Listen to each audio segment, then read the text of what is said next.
Welcome back to The Last Shift, the show where we slow down, sit with the past, and spend some time with jobs that the modern world quietly left behind.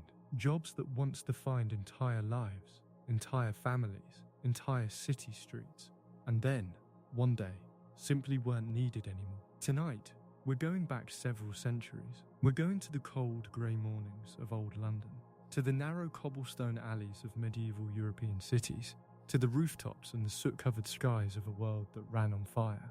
Tonight, we talk about the chimney sweeper. This is one of those jobs that most people have a vague image of.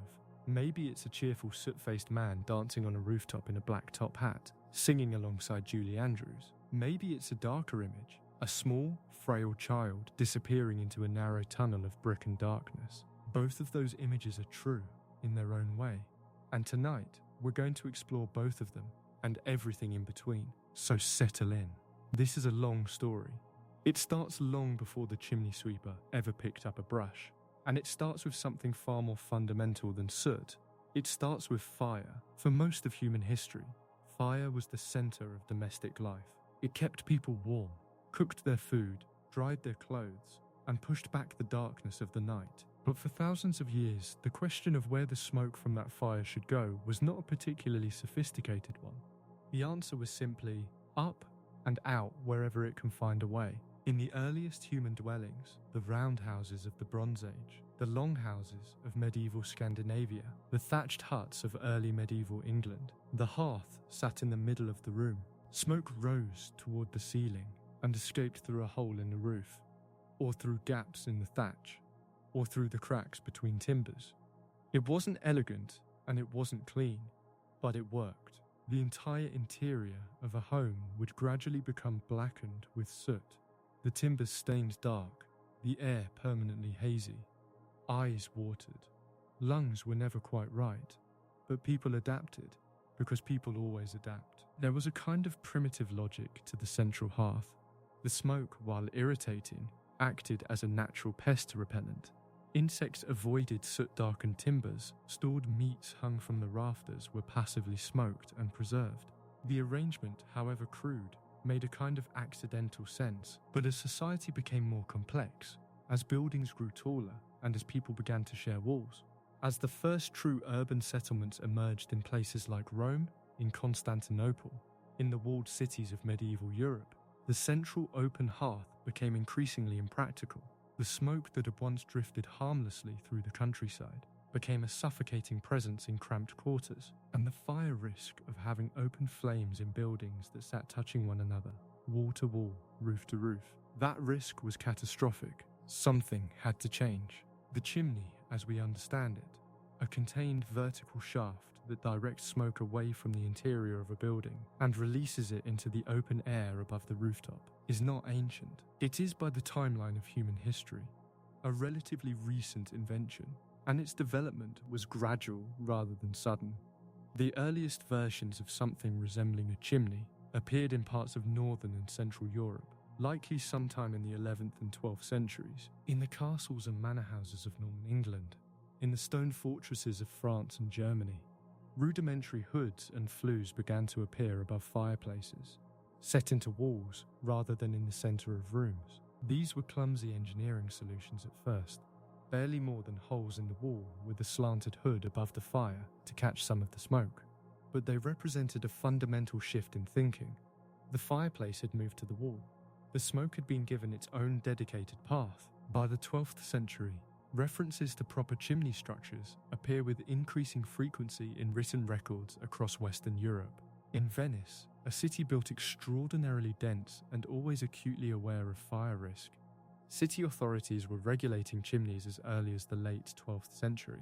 The distinctive funnel-shaped chimney pots of Venice, still visible today, narrowing at the opening to prevent sparks from escaping, are among the oldest surviving examples of deliberate chimney design in the Western world. In England, the spread of the chimney was slower, tied closely to the spread of stone construction.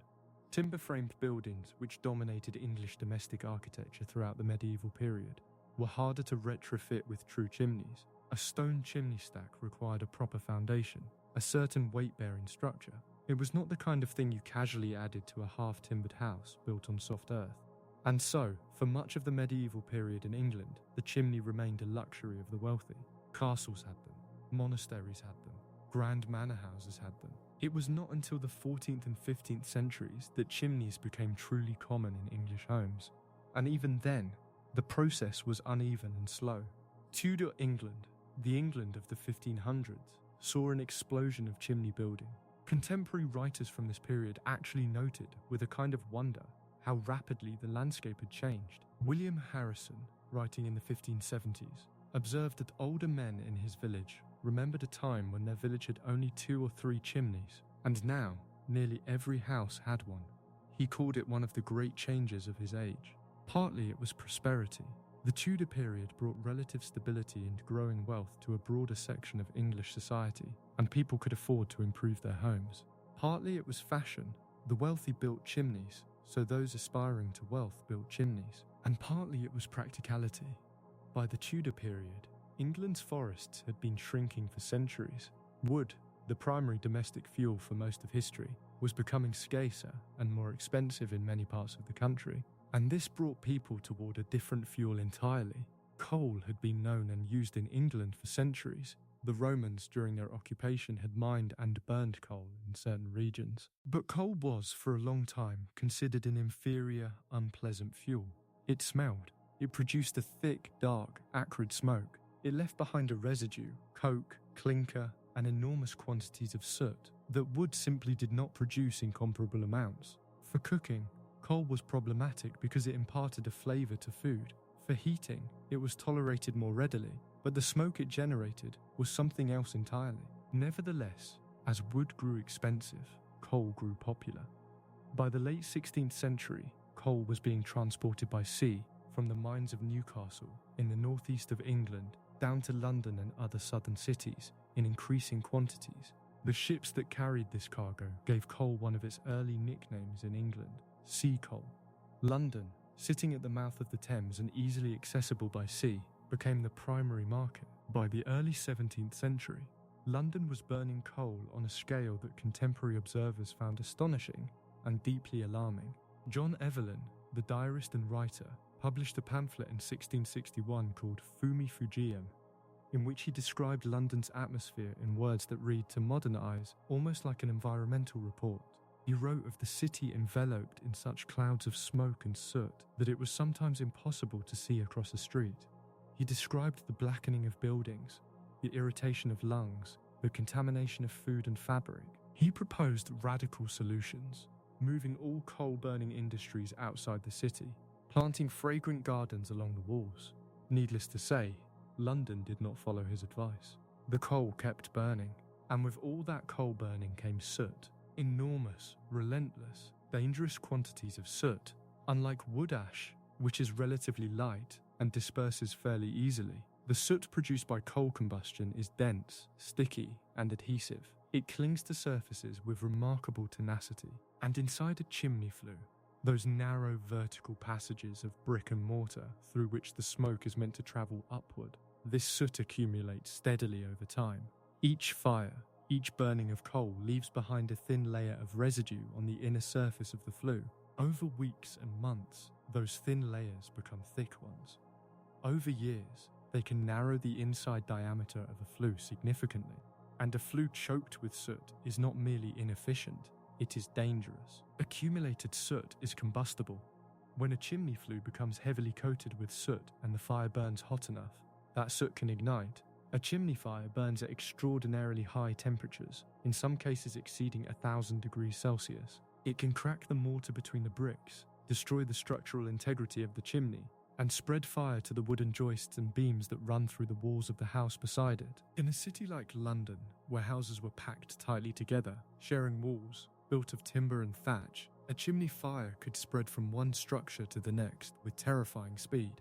The Great Fire of London in 1666, which burned for 4 days, destroyed more than 13,000 houses and left roughly 100,000 people homeless, almost certainly started in a bakehouse on Pudding Lane, where a fire had not been properly extinguished.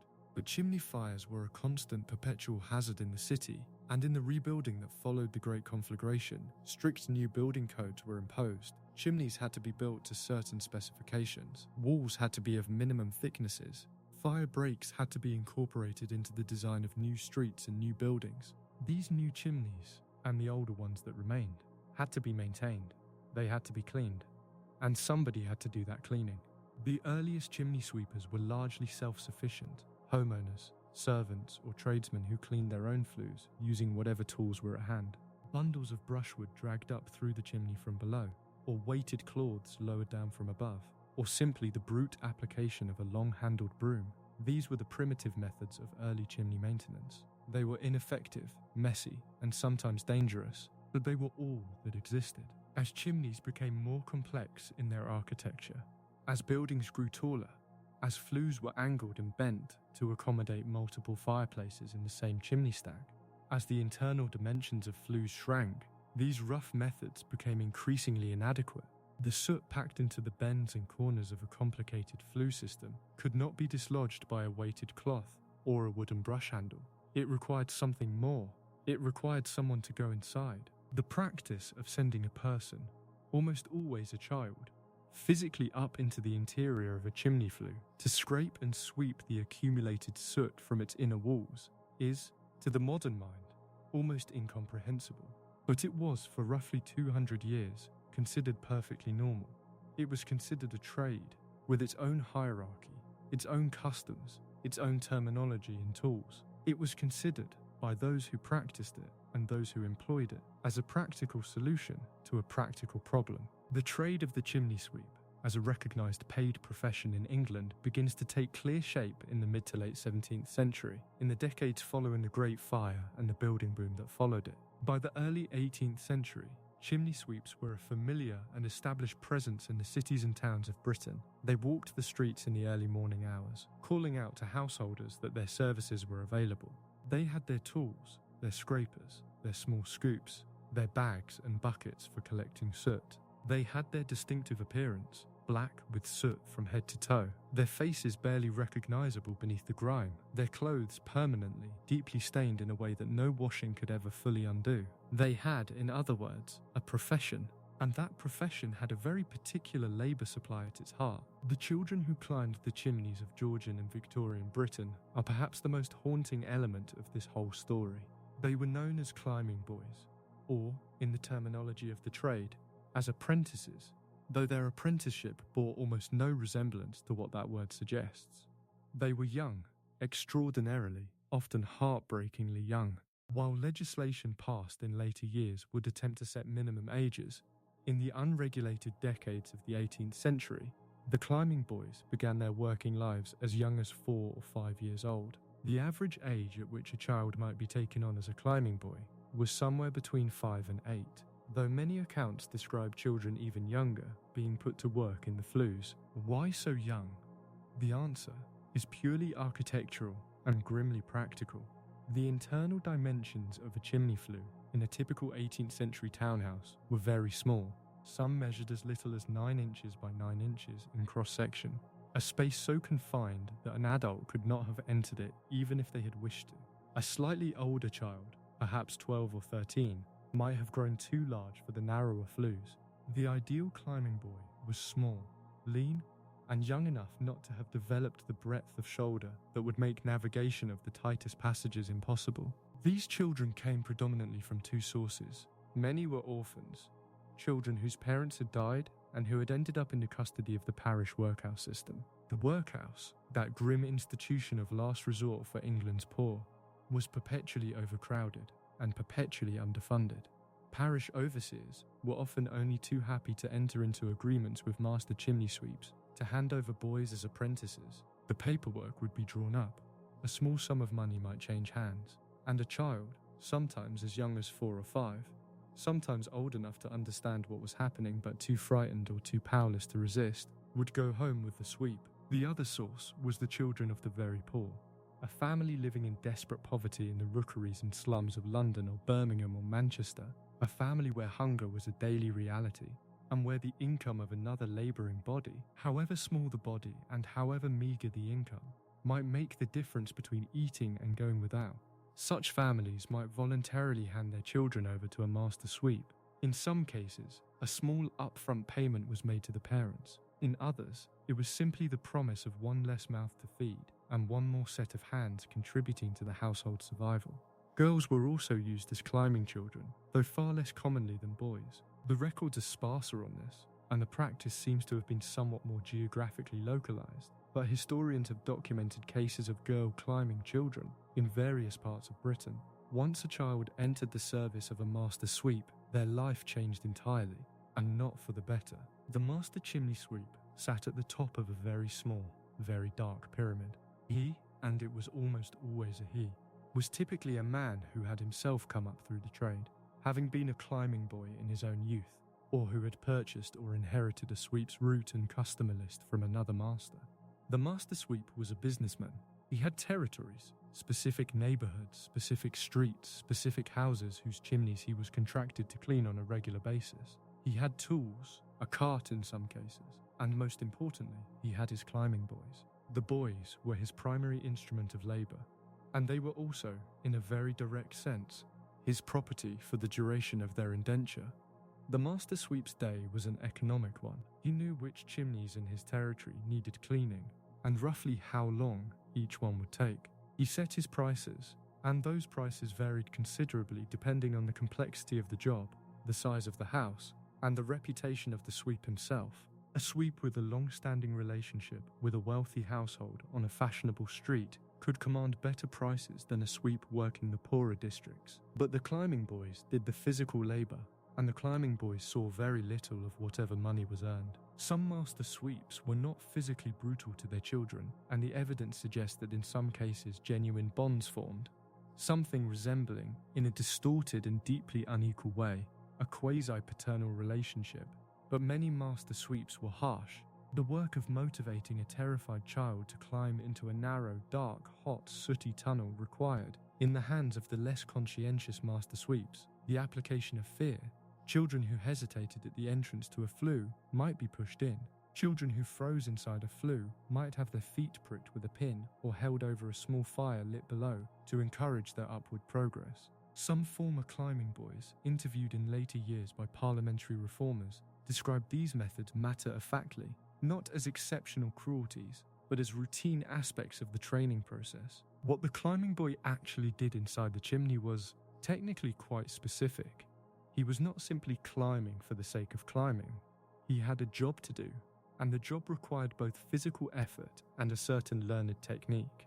The child would enter the fireplace from below, navigating past the damper if there was one, and begin his ascent. The technique used was called chimneying, a term that rock climbers still use today to describe the method of ascending a narrow vertical passage by pressing the back against one side and the knees and feet against the other, then inching upward through friction and leverage. The climbing boy would have his knees and elbows and sometimes his shoulders raw and bleeding as he scraped against the rough inner surfaces of the brick flue, bracing himself and pushing upward, inch by inch, toward the distant grey light above. In one hand, or attached to his body, he carried a small scraper, a flat, blade-like tool, and a short-handled brush.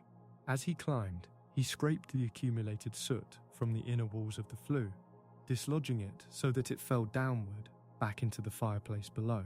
Some sweeps had a second boy, or an adult at the bottom, to gather the fallen soot into bags or buckets as it cascaded down. Soot was not merely swept away as waste, it had commercial value, and we'll return to that shortly. The descent was in many ways more dangerous than the ascent. Coming back down a narrow flue with tired limbs and little visibility was technically demanding, and accidents, children becoming wedged, unable to move either up or down, were a documented and terrifying occurrence. A child stuck inside a chimney flue could suffocate. The accounts of rescues, workmen breaking through the brick of a wall to reach a trapped child, appear in newspapers and court records of the period with a sickening regularity. At the top of the flue, the child would emerge onto the rooftop. This exit was known as coming out at the pot, the chimney pot being the topmost portion of the stack. On a winter morning in London, this emergence onto the rooftops gave a climbing boy a view that few adults ever saw, a panorama of smoky grey city, rooftops stretching in every direction, the Thames glinting somewhere in the middle distance, but there was rarely time to admire the view. There was the next chimney to descend, the next flue to sweep, the next long dark tunnel to navigate. The physical toll of chimney sweeping on the children who performed it was severe and well documented, even if it was poorly acted upon for far too long. The most immediate signs were visible to anyone who cared to look. The knees and elbows of climbing boys were characteristically raw, scarred, and often permanently thickened from the constant abrasion of the brick walls. The eyes were frequently inflamed from exposure to soot and the particles it carried. The lungs, constantly inhaling a fine black dust, deteriorated over time. Many former climbing boys who survived into adulthood suffered from chronic respiratory conditions, coughs that never quite went away, breathlessness that arrived earlier in life than it should have. The spine was also affected. The contorted positions required to navigate tight flues, combined with the physical demands of the work on bones that were still growing and developing, led to characteristic deformities. Bowed legs and curved spines were so closely associated with climbing boys that they appear in contemporary descriptions again and again as distinguishing features of the profession. But there was one particular health consequence of chimney sweeping that holds a unique place in medical history. In 1775, a surgeon named Percival Pott published an observation that would, over the following centuries, become one of the foundational insights in the history of cancer research. Pott had noticed, in his practice at St. Bartholomew's Hospital in London, an unusually high incidence of a particular form of cancer among former chimney sweeps, specifically scrotal cancer. This cancer, which Pott described with careful clinical detail, affected men who had been climbing boys in their youth. He drew a direct connection between their occupational exposure to soot that collected in the folds of the skin and was inadequately washed away, and the development of malignant tumours decades later. This was, in the history of medicine, the first documented identification of an occupational carcinogen. Pott had described for the first time in scientific literature a cancer caused by environmental exposure rather than by internal pathology. It was a landmark observation, though its practical impact on the protection of climbing boys was depressingly limited for many decades to come. The condition became known informally as chimney sweep's cancer, or in medical texts as Pott's disease of the scrotum, a name that persisted in medical literature for well over a century. Beyond cancer, the children faced the constant risks of acute accidents. Burns from hot flues, a chimney that had not been allowed sufficient time to cool before a sweep began his work, could still retain dangerous heat in its walls. Suffocation from pockets of trapped gases, or particularly concentrated soot clouds inside a flue. Falls from rooftops, and the psychological damage, not talked about in 18th century terms, because the vocabulary and the framework for discussing such things barely existed, of performing terrifying, painful work in complete darkness before you were old enough to have a clear sense of time or future. You might wonder, given all of this, whether there was at least some economic logic underpinning the trade, some compensation, however inadequate, for the suffering involved. The answer is complex. For the master sweep, chimney sweeping was a viable if modest business. Rates varied by period and location, but by the mid-18th century in London, a routine chimney sweep might cost a householder somewhere in the range of sixpence to a shilling, roughly equivalent in modern purchasing power to perhaps a few pounds, though such comparisons are always imperfect across centuries. Larger, more complex jobs in wealthier households might command significantly more. A master sweep with a well-established territory and a good reputation could maintain a reasonably comfortable working-class livelihood. The soot itself was a secondary income stream. Soot collected from coal burning chimneys, pure, carbon-rich, with a fine and uniform texture, was a coveted commodity for one specific use: agriculture. Chimney soot was used as a fertilizer.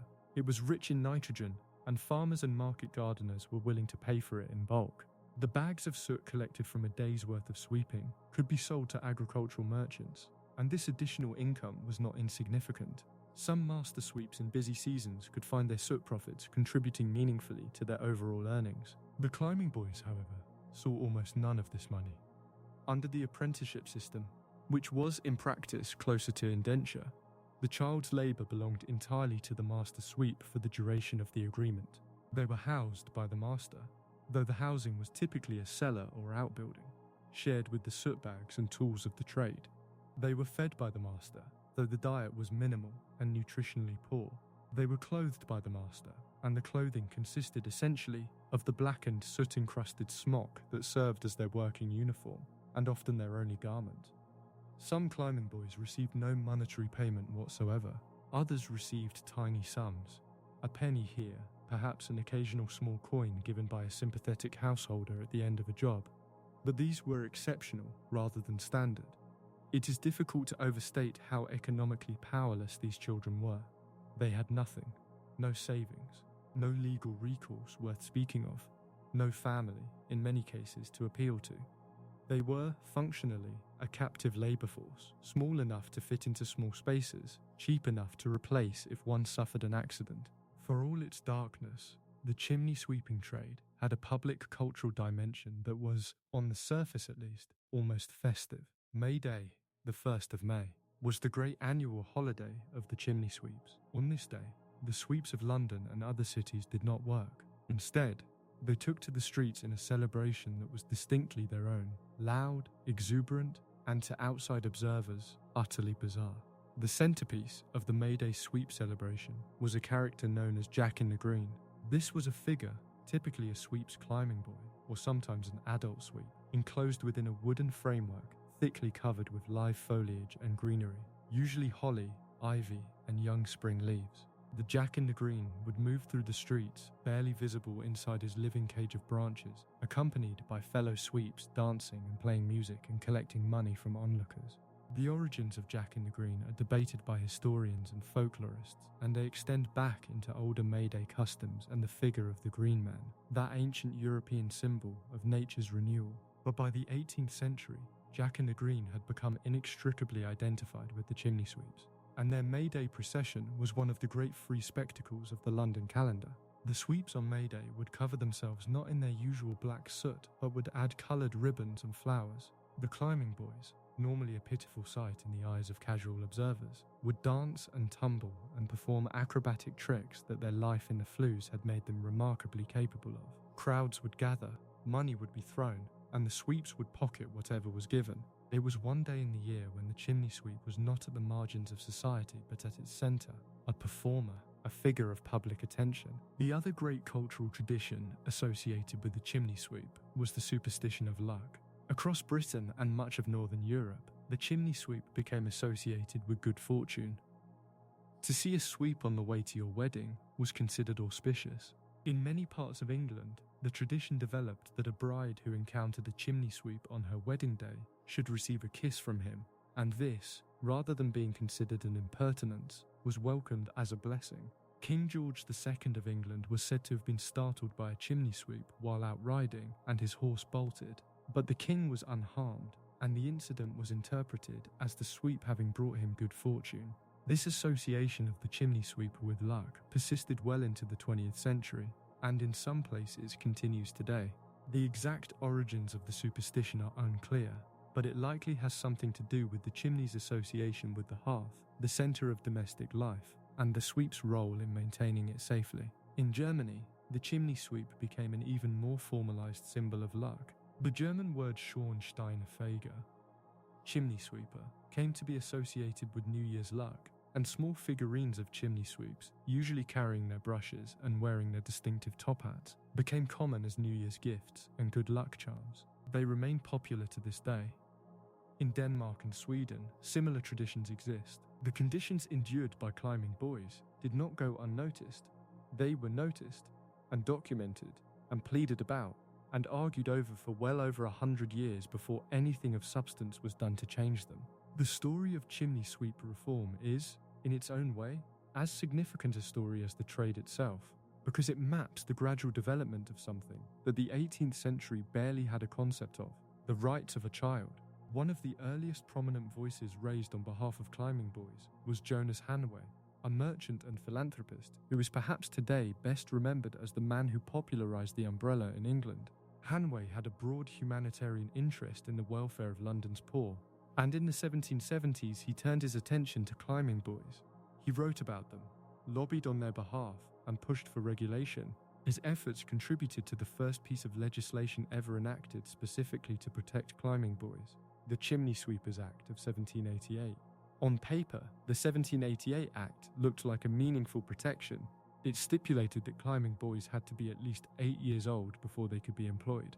It required that each apprentice be registered with the local justices of the peace. It required that climbing boys be washed at least once a week, that they be given appropriate clothing, and that masters be responsible for their welfare. It prohibited sweeping work on Sundays, required that boys be sent to church, and made provisions for their general treatment. In practice, the act was almost entirely unenforced.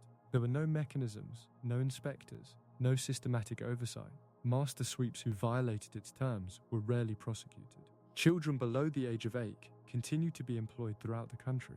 The act remained, for decades, a piece of paper that changed almost nothing on the soot-stained streets of Britain's cities. The writers and poets of the age took up the cause where the legislators had failed. William Blake, writing in the final decade of the 18th century, published 2 poems titled The Chimney Sweeper, one in his Songs of Innocence, 1789, and one in his Songs of Experience, 1794. The poem from Songs of Innocence opens with one of the most quietly devastating lines in the English language. When my mother died, I was very young, and my father sold me, while yet my tongue slash could scarcely cry, weep, weep, weep, weep. That syllable, weep, was the chimney sweep's street cry, the call they used to advertise their presence as they walked through the early morning streets. Sweep, sweep, cried aloud by a child became, in that young child's mouth. Weep, weep, an accidental, heartbreaking piece of poetry built into the very fabric of the trade. Blake heard it and made something permanent of it. Charles Lamb wrote an essay about the sweep's May Day celebrations with a mixture of affection and melancholy. Charles Dickens, who had an unfailing eye for the suffering of children, touched on climbing boys in his early works and continued throughout his career to bring industrial-era child labour to the attention of his readers. But of all the literary works inspired by climbing boys, perhaps none was more directly aimed at reform than Charles Kingsley's novel The Water Babies, published in 1863. The central character, Tom, is a climbing boy, a child who does not know his age, who has never been properly washed, whose entire world consists of the dark interiors of chimneys and the cold streets of a northern factory town. Kingsley wrote The Water Babies explicitly as a moral argument for the protection of child labourers, and it reached an audience that parliamentary pamphlets and legal documents could not. The parliamentary efforts to actually end the practice of sending children up chimneys moved with agonising slowness through the early 19th century. A series of select committee inquiries produced detailed, sometimes harrowing testimonies from former climbing boys and from reform advocates. Year after year, reformers brought forward evidence of children dying in chimneys, of children suffering from cancer and respiratory disease and physical deformity. Year after year, the response was inadequate. The Chimney Sweepers Act of 1834 theoretically raised the minimum age to 10 and strengthened some of the protections of the 1788 Act. Still, enforcement was negligible. It was not until the Chimney Sweepers Regulation Act of 1840, pushed through by the tireless efforts of Lord Ashley, later known as the Earl of Shaftesbury, one of the great Victorian social reformers, that climbing by children under the age of 21 was explicitly prohibited. This was meant to close the loophole entirely, since no child could be a climbing boy if the minimum age was 21 and the flues were too small for adults to enter. The logic was sound, but enforcement, again, was weak. Sweeping by children continued in practice for decades further. Periodic newspaper reports described children being found dead or injured in chimneys in the 1850s and into the 1860s. It took until the Chimney Sweepers Act of 1875, which required all chimney sweeps to be licensed by the police, making it far easier to identify and prosecute those who used child labour, before the practice of sending children into flues was effectively brought to an end in Britain. More than 100 years of legislation, more than a century of documented suffering, that is how long it took. It would be tempting to conclude that the end of the climbing boy was purely a triumph of humanitarian reform. And in spirit, in intention, that is true. But there is another side to the story, a mechanical one. As early as 1803, a device known as the machine sweep was being promoted as an alternative to child labour. These early mechanical sweeping systems consisted of flexible canes or rods that could be screwed together end to end, with a brush attached at the leading end. By feeding more and more sections of rod into the chimney from below, a sweep could push the brush upward through the entire length of the flue, dislodging soot without any human body needing to enter the shaft. The concept was sound, but the early mechanical sweeps were imperfect. The flexible rods of the early 19th century were not quite flexible enough to negotiate the sharp bends that many chimney flues incorporated in their design. The brushes were not ideally suited to all flue shapes and sizes, and crucially, master sweeps resisted the adoption of the machine on economic grounds. They had their climbing boys. They had their system. The machine was an investment and an uncertainty. The man who made the mechanical chimney sweep truly practical was Joseph Glass, a Bristol-based inventor who in 1828 patented a significantly improved design for a flexible rod sweeping system. Glass's design used rods jointed in a way that allowed them to follow curves and bends with much greater reliability than earlier versions. His brushes were better designed and more effective. The system was demonstrated in various public settings and attracted considerable favourable attention from reformers who saw it as the final practical argument against child sweeping. Glass did not simply invent the device, he campaigned for it. He travelled, gave demonstrations, wrote about it.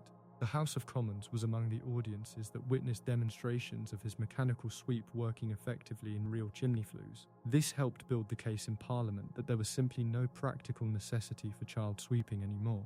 The humanitarian argument had been made for 100 years and been insufficient. Now there was a mechanical solution, and the remaining excuses were stripped away. Over the following decades, the mechanical brush and rod system, essentially the same system in its fundamentals that chimney sweeps use today, became the standard of the trade. While England's story of chimney sweeping is perhaps the most extensively documented, partly because of the sheer scale of its coal burning, partly because of the reform campaigns that generated so much written record, the trade existed across much of the industrializing world. In Germany, chimney sweeping became a highly regulated guild profession from an early date. German chimney sweeps, known as Schornsteinfeger, were organized into strict territorial zones. A sweep had an assigned area, and no other sweep could work within it. This system of territorial monopoly was formalized in law and persisted in parts of Germany in some form until the early 21st century, when European Union competition regulations finally required it to be reformed. German sweeps developed their own distinct uniform, a black suit, a top hat, and a leather apron that remains iconically associated with the profession in Central European culture. In France, many of the chimney sweeps working in the great cities of the 18th and 19th centuries were migrants, specifically children and young men from the Savoyard region in the Alps, who travelled seasonally to Paris and other urban centres to work as sweeps.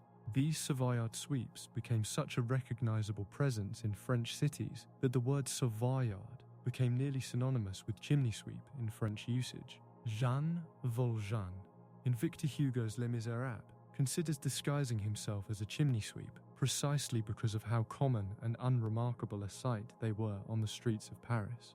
In the mountains of Italy, particularly in Lombardy and Piedmont, similar traditions of childhood sweeping existed, with boys from very poor Alpine communities being pressed into the trade. Some accounts describe children as young as 6 being taken from their villages to work in the cities of the Po Valley and beyond. In the United States, chimney sweeping followed the English model in the colonial and early Republic periods. Slave children were used as climbing boys in some parts of the antebellum South, adding yet another dimension of bondage to the already grim picture. In the northern states, free children, often from the poorest immigrant families, worked as climbing boys, and accounts of the trade from American cities in the early 19th century echo closely the descriptions coming from London in the same period. The slow decline of the chimney sweeping profession, once it began in earnest, was driven by forces far beyond legislation or mechanical innovation. It was driven by the transformation of how the world heated itself. Gas arrived in the late 19th century as an alternative to coal for domestic heating, then electricity. Then, in the 20th century, the spread of central heating systems, boilers, radiators, underfloor heating, that required no fireplace, no grate, no chimney at all. New buildings were increasingly designed without chimneys. Old buildings had their fireplaces bricked up, their chimney pots sealed. The Great Smog of London in December 1952, 5 days in which a dense, virtually toxic fog of coal smoke and atmospheric inversion smothered the city, killing an estimated 4,000 people in the short term and perhaps 12,000 or more in the following months, accelerated the process dramatically. The Clean Air Act of 1956 created smoke control areas across Britain, restricting the burning of coal and other smoky fuels in domestic and commercial settings. Smokeless fuels were promoted. Coal fires became less common, and then uncommon, and then rare. Every coal fire that went out was a chimney that no longer needed sweeping. Every gas boiler installed in its place was a fireplace sealed up forever. Chimney sweeps did not disappear entirely. They never have, not quite. Where wood-burning stoves have experienced a revival in recent decades, partly for aesthetic reasons, partly for environmental ones, partly simply because some people love the smell and sound of a real fire, chimney sweeping has come back with it, in a small way. Modern chimney sweeps, with their mechanical rod systems and their vacuum equipment, continue to work, particularly in older properties with original or restored fireplaces. But this modern relic of the trade is almost unrecognizable in scale and character from the industry that once employed thousands, that put children into dark tunnels before dawn and collected their soot in bags for sale to farmers, and that filled the early morning streets of every major British city with the cry of "Sweep, sweep." The legacy of the chimney sweep is woven through our language, our literature, our medicine, and our law. In medicine, Percival Pott's identification of chimney sweep's cancer gave the world its first documented occupational carcinogen and laid groundwork for our modern understanding of how environmental exposures cause disease. The field of occupational health, the entire discipline concerned with making workplaces safer, owes a partial debt to those observations made in a London hospital in 1775, 3 long centuries after chimneys first became common. In law, the campaigns to protect climbing boys were among the earliest legislative efforts in British history specifically aimed at protecting children as a category, not as apprentices, not as property, but as children. The arguments made in Parliament through the late 18th and early 19th centuries about the duty of society to protect children from exploitation were foundational arguments. They were made before the concept of universal childhood rights existed, and in making them, the reformers helped create that concept. In literature, the chimney sweep became a symbol of innocence lost, of industrial cruelty, of the gap between the cheerful surface of urban life and the suffering of those who maintained its infrastructure. Blake's poems about Tom Dacre, the climbing boy who dreams of angels releasing him from his black coffin of soot, remain among the most read and studied poems in the English language. And in superstition, in that warm, irrational human attachment to the idea that a soot-covered man in a black hat and a cheerful smile might bring you luck on your wedding day. In that, the chimney sweep persists too. The figurines are sold in German Christmas markets. The tradition of the lucky sweep is still observed at certain weddings in the British countryside. The image endures. The climbing boys themselves, the thousands of small, light, permanently blackened children who went up into the dark and came back down again day after day, year after year, left behind no names in official history. They left behind the medical records that documented their cancers. They left behind the testimonies that reformers wrote down on their behalf. They left behind Blake's poetry.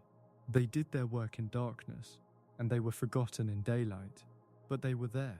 Every warm hearth in Georgian and Victorian Britain was warm because of them. Every fire that burned without setting the house ablaze was because someone had been up inside the flue.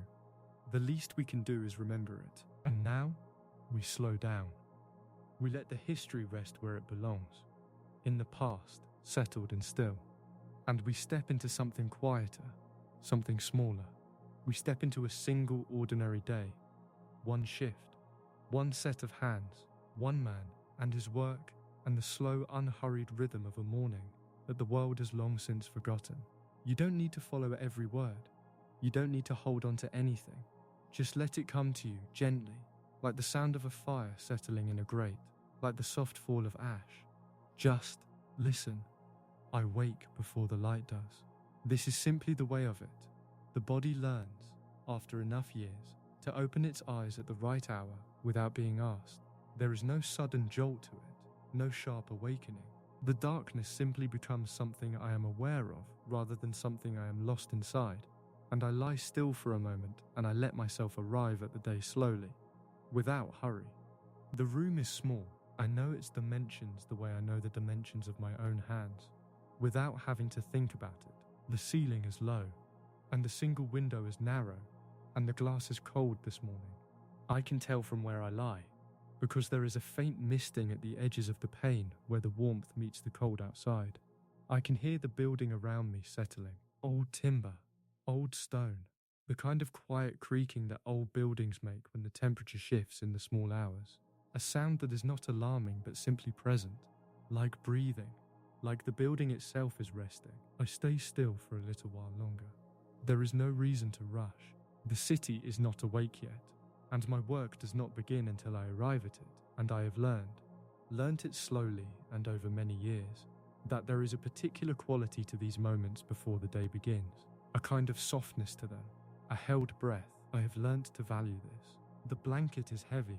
I am aware of its weight across my chest and my legs, a familiar and reassuring weight, and the pillow beneath my head has the particular give of something long used and well known.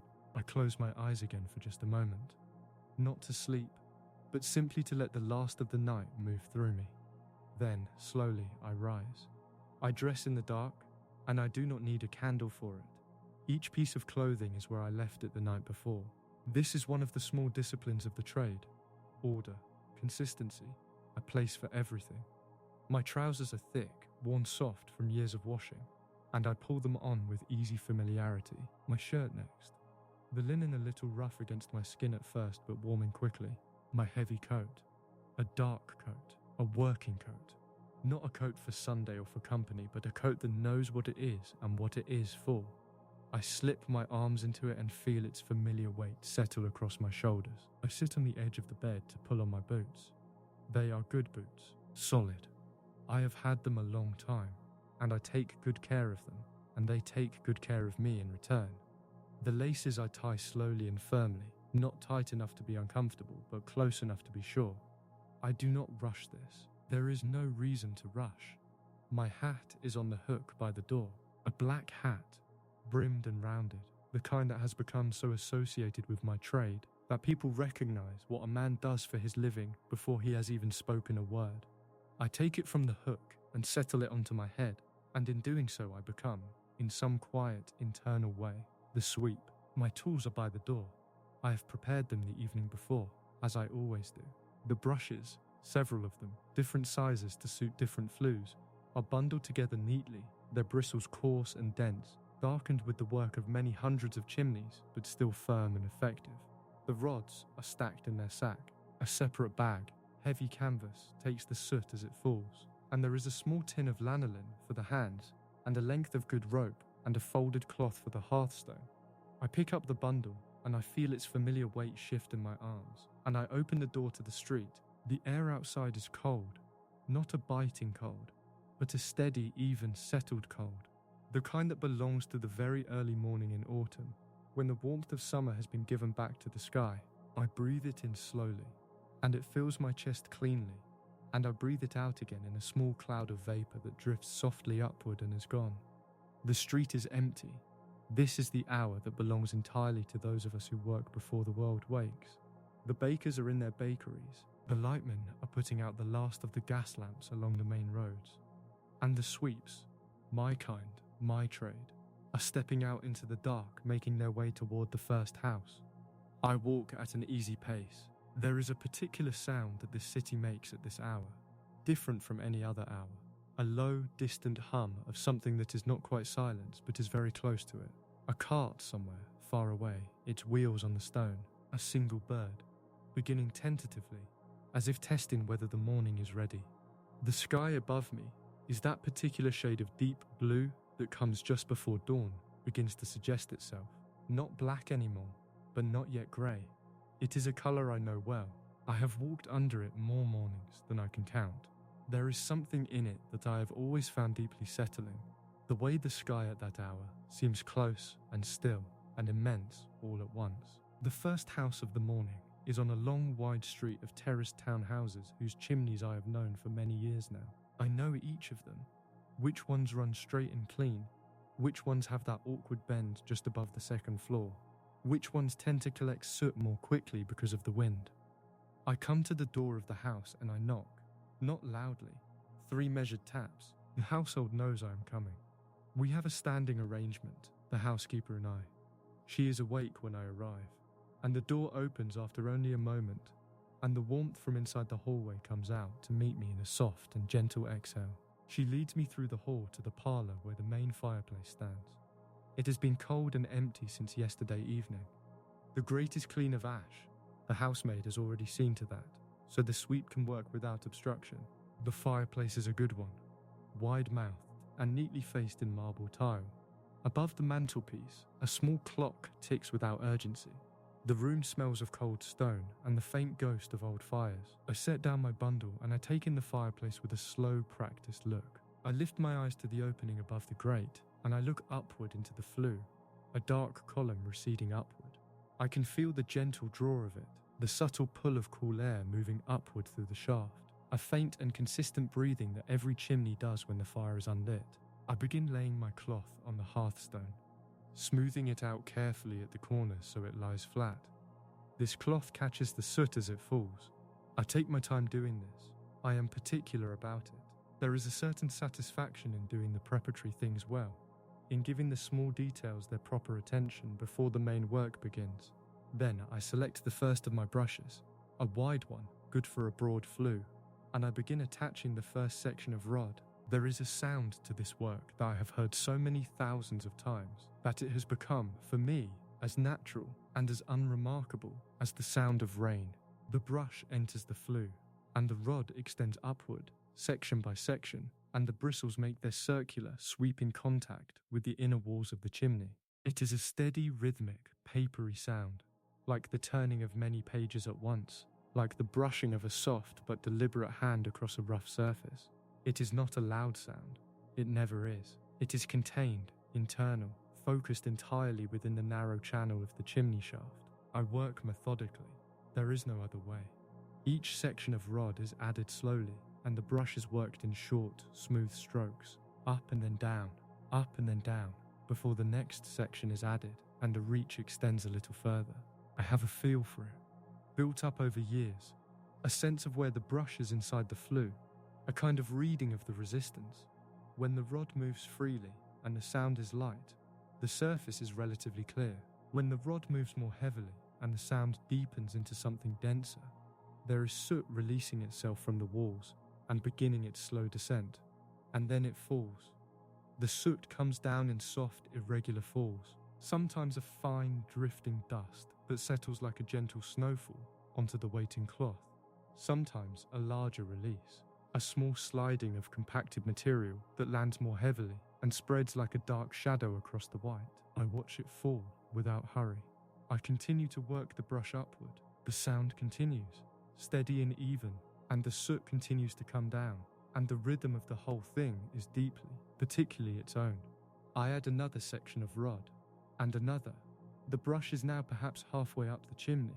I can feel the change of the flue as I go, a slight narrowing, a gentle curve. This is knowledge that lives in the hands rather than in the mind. The mind doesn't need to do very much at all during this part of the work. The hands know. In the room around me, the clock on the mantelpiece continues its soft ticking. A coal scuttle sits beside the fireplace, already filled and waiting. Through the front window, the street outside has lightened slightly. The deep blue of before has softened toward a pale grey, the first suggestion of morning beginning to spread itself along the rooftops. I add the final sections of rod and work the brush to the top of the flue and back down again, slowly and fully, before withdrawing it section by section, cleaning each rod as it comes back into the room and setting it carefully aside. The cloth on the hearthstone holds the morning's collection, a dark, fine-grained accumulation, soft as powder, profound in its blackness. I draw the cloth together at its corners with slow, careful hands and fold it into itself, and the soot is contained, and the job at this hearth is complete. I move through the house to the next fireplace, the one in the dining room, then the one in the upstairs bedroom, and each time I set up my cloth and work my brush upward through the flue, the rhythm is the same, steady, patient, methodical. By the time I have finished with this house, the morning has fully arrived. When I step back out onto the street, the sky has gone from grey to the pale, soft white of a cloudy autumn morning, a gentle diffuse light that falls evenly on everything without shadow and without glare. The street has woken around me. A dairyman's cart moves slowly along the far end of the road. 2 women pass with baskets. A dog trots purposefully along the pavement, attending to something that only dogs attend to at this hour. I load my bag of soot onto my shoulder. It is heavier than it was when I left home. It settles against my back with the comfortable weight of work completed, and I walk toward the next house in my morning's round. Between houses I walk and I let my mind rest. This is one of the particular gifts of a trade that is physical and repetitive and fundamentally known. The mind can be set down for a while. The hands know what they are doing. The feet know the route. And so the mind, which spends so much of the waking day turning things over and examining them and fretting at the edges of things, is given permission simply to drift. I find myself noticing things without holding on to them. The colour of a door, a window box with late flowers, the way the light lies along the side of a building, soft and even, without intention. A cat on a windowsill, watching me with the particular calm regard of an animal that has decided I am not worth concern. My footsteps on the pavement, my breath in the cold air. I am at the next house before I have quite noticed. The second house is a narrower one, a little older than the first, with a staircase that creaks on the 4th step and a hallway that smells of beeswax and old paper. The housekeeper here is a small, quiet woman who has been managing this particular household for many years, and we understand one another well without needing to say much. She points me toward the drawing room, where the main fireplace waits. This fireplace is older in its construction, a narrower opening with a worn sandstone surround rather than marble. The stonework softened and slightly rounded at the edges by age and by hands that have been resting on it for generations. There is something I have always liked about older fireplaces. There is a quality to them that suggests continuity, the sense that many fires have been lit here, that many mornings like this one have taken place in this room. I lay my cloth and begin. The flue in this house is one of the older designs, a fairly good straight run, open and clean in its architecture, the kind of chimney that rewards regular maintenance with an easy clean. My brush moves upward with satisfying freedom, and the sound inside the flue is light and even. This is a well-kept chimney.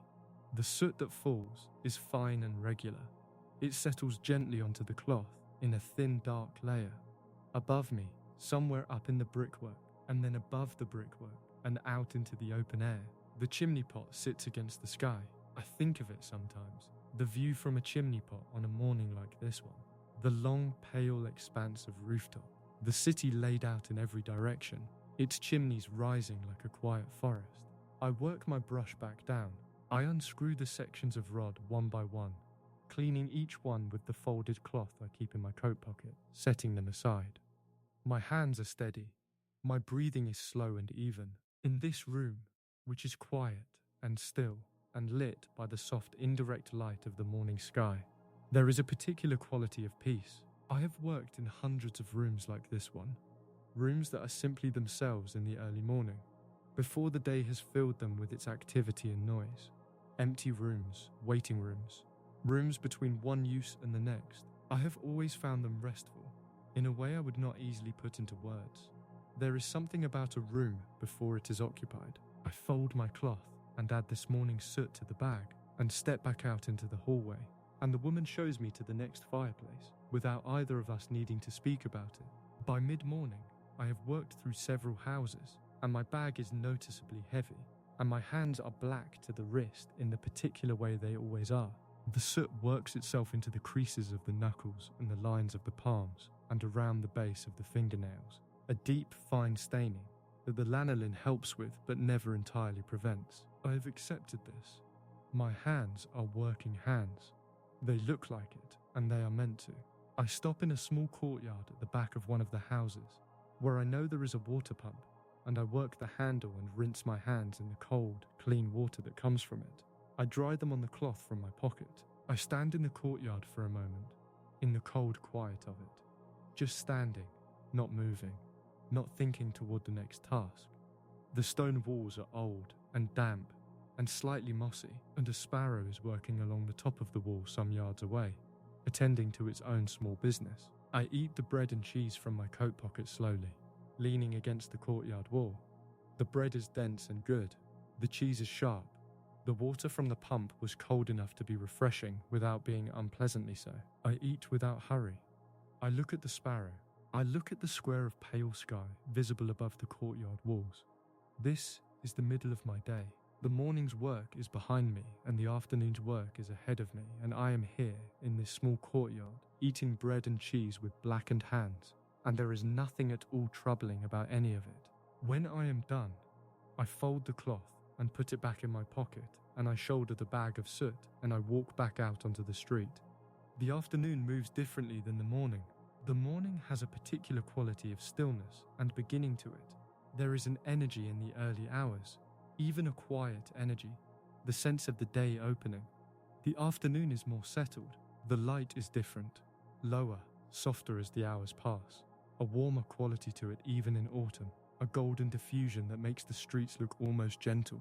The city is at its full pace now, the traffic of carts and horses steady, and I move through it as a familiar presence, as much a part of the daily texture as the lamppost. The houses of the afternoon are longer acquaintances of mine. I have a regular route, houses I visit on a monthly basis, houses I come to quarterly, a few larger establishments where I come twice a year. I know which housekeeper prefers that I come to the back door and which one doesn't mind the front. I know which households have a dog that needs to be shut in the kitchen before I begin my work, or it will place its nose directly in the bag of falling soot. At one house, a wide and comfortable house on a pleasant road, the cook has a habit of leaving a small cup of tea on the kitchen table for when I finish the kitchen chimney. This has been the custom here for many years, and I look forward to it with a simple and unexaggerated pleasure. The tea is hot and strong, and the kitchen is warm, and the cook asks me, in passing, how the morning has been, and I tell her fine, and she says that's good, and we are both entirely satisfied with this exchange. I hold the cup with both hands and let the warmth come through into my palms, and I take my time with the drinking of it. And the kitchen around me is full of the ordinary sounds and smells of a household in the middle of its day. Bread baking, something simmering on the range, the soft footfall of the housemaid somewhere above. The last chimney of the day is often the one I remember most clearly. There is something about the last task, about the knowledge that after this one the day is done, the bag is full, the hands are black and the tools are ready to be cleaned. That brings a particular quality of attention to the work, not greater haste, if anything less. I find myself slower on the last chimney of the day than on the first. This evening's last chimney belongs to a narrow house on a quiet side street, a house that I suspect was once taller and has been reduced by time to a more modest height. The chimney here is an old one, old in the way that means it has been repaired several times over years, but it draws well and it keeps clean reasonably, and it is a chimney I know. I lay my cloth in the small parlour fireplace and I begin my brush upward, and the sound inside the flue is the sound I have been hearing all day, that steady circular whisper, the papery contact of stiff bristles against old brick. I add my sections of rod one by one. I work steadily. The room around me is very quiet. The light through the window has shifted toward the amber and rose of late afternoon, and it falls across the room in a long, low angle that catches the motes of fine soot dust drifting in the air and makes them visible, a slow, aimless drift of tiny dark particles moving in the still air. I watch them drift as my hands work the brush, in and out of the angle of light, visible and then invisible and then visible again, up and down, up and down. The brush at the top of the flue, the rod at full extension, the last of the accumulated soot releasing and falling, then the long, slow withdrawal, section by section, the brush coming back down through the dark interior, the rods coming apart in my hands and being set aside with the small quiet clicks of their joints separating, and then the folding of the cloth, and the addition of this last collection to the bag, and the straightening of my back, slowly. Done. The walk home at the end of the day is different from the walk out at the beginning of it. In the morning, the body is rested and the mind is clear but perhaps not fully present. In the evening, the body carries its work with it. Not an unpleasant weight, not pain, the occasional ache at the lower back, the familiar heaviness in the shoulders. These are things I know and have always known. They are the body's way of accounting for its day, and I have never begrudged it the accounting. The streets at this hour have a different character entirely from the empty dark of my morning departure. The day is winding itself down. Lamps are being lit in windows. The light they cast is warm and yellow, and it falls out onto the pavement in small, distinct rectangles. A man walks past me with his collar up against the chill. 2 children run along the pavement ahead of me, their footsteps quick and light. I walk at the same pace I always walk. The bag of soot is heavy on my shoulder. My boots are steady on the stone. The sky above the street has gone from amber to a deep and gentle violet, that particular colour that lives between day and night, and the first few stars are beginning to suggest themselves at the edges of it. At home, I go to the yard first, before I go inside. There is a basin there and a jug of water. I have the habit of leaving it to fill in the morning before I go out, so that it is ready when I come back in the evening. I work the soot from my hands slowly and carefully, the black water running off into the drain. The lanolin helps, as it always does. I take time with this. It is its own ritual. With each rinse of the hands, the day comes away a little more. The water runs clear, eventually. I hang my coat on its hook inside the door. I lay my hat on the shelf above. I put the brush bundle and the rods against the wall where they always live, soot blackened and quiet, waiting for tomorrow's morning. The kitchen is warm. There is food. Something simple, something that has been sitting over the low heat of the range through the afternoon, filling the small room with a smell that is warm and familiar. I eat slowly, at the table by the window, and outside the window the street is settling into its evening quiet, the lamp on the corner doing its steady work. The chair by the fire is old and comfortable, deeply, completely comfortable in the way that only a chair that has been sat in for years can be. I sink into it after my supper with the particular giving way of a body that has been patient all day and is now permitted to stop. My hands rest on the arms of the chair, still slightly stained, carrying the faint ghost of the day's work. The fire in the grate burns low and steady. I have always been particular about my own fire. I maintain my own chimney perhaps more assiduously than any other on my route, and it draws cleanly and well. And what is left is this clean amber light and this even warmth, and the small soft sound of the coals settling. I close my eyes, not yet to sleep, just to rest, to let the sounds of the room and the street come and go without holding on to any of them. The fire's occasional small shift, the distant rumble of the lake cart on the main road, the wind at the window. My breath is slow, in and out, even and steady, like the sweep of the brush in the flue, in and out, up and down, the same motion repeated without variation, without hurry, without any agenda beyond the simple and complete doing of it. The soot of the day is bagged and accounted for. The chimneys are clean, the flues are clear, and the draughts will draw well, and the fires that are lit tomorrow morning will burn cleanly and without trouble. This is the whole of what a day means, in my trade. That the work was done, that the work was done well. I let the warmth of the fire rest against my face, and the day folds itself closed. Outside, the city settles. The smoke from 100 chimneys rises in the still evening air, pale against the darkening sky, thin columns drifting upward in the windless evening, dispersing softly as they go, becoming part of the air and then nothing at all. Clean chimneys, clear flues, good draws. My work today, written in smoke against the darkening sky, dissolving slowly and peacefully into the evening. I breathe in, I breathe out. The fire settles and I rest.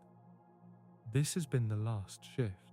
If tonight was kind to you, if the stone was solid and the lamp was steady and the dark was the right kind of dark, there is a small button somewhere nearby. It will keep the door open for next time. Good night, sleep well. The light is on.